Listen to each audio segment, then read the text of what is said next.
এই মাসে প্রাইমারি বেতন কেটে কেটে দিবি। স্যার আমি নিয়ে আসছি। দাও।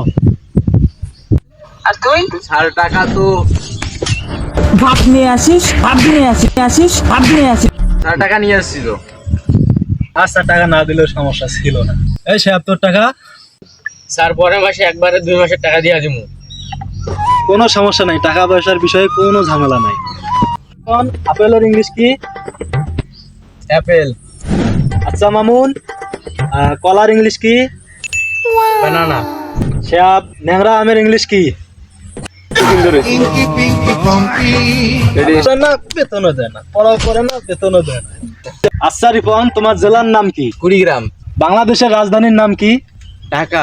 আচ্ছা সাহেব, একটা ছেলে ক্লাস 10-এ পড়ে, ওর বয়স 16 বছর। এখন প্রশ্ন হলো, ওর বাবার পাকুড়ার দোকান কোথায়? আল্লাহ উপরে রাখতে স্যার এটা কেমন প্রশ্ন? ওদের উপরে কথা কই, বেতনও দিস না, পড়াও করিস না, বেতনও দিস না, পড়াও করিস না। আচ্ছা মামুন, অপু বিশ্বাসের স্বামীর নাম কি? সাকিব খান। আচ্ছা রিপন, বুবলির স্বামীর নাম কি? সাকিব খান। আচ্ছা সাহেব, কাজী নজরুলের মামার নাম কি? পড়াশোনায় মনোযোগ দে, বেতন নিয়ে আয়, বেতন নিয়ে আয়। মামুন, একটা কলার দাম 5 টাকা হলে 2টা কলার দাম কত? 30 টাকা। উত্তর তো ঠিকই আছে। সাহেব, এক খাবে যদি 10টা মাছ ওঠে, তাহলে একটা পুকুরে কতগুলা মাছ থাকে? স্যার জানি না। স্যার আমি কালকে একবারে 2 মাসের টাকা দিয়ে দিব। কালকে আমি 2 মাসের বেতন একসাথে দিয়ে দেবো।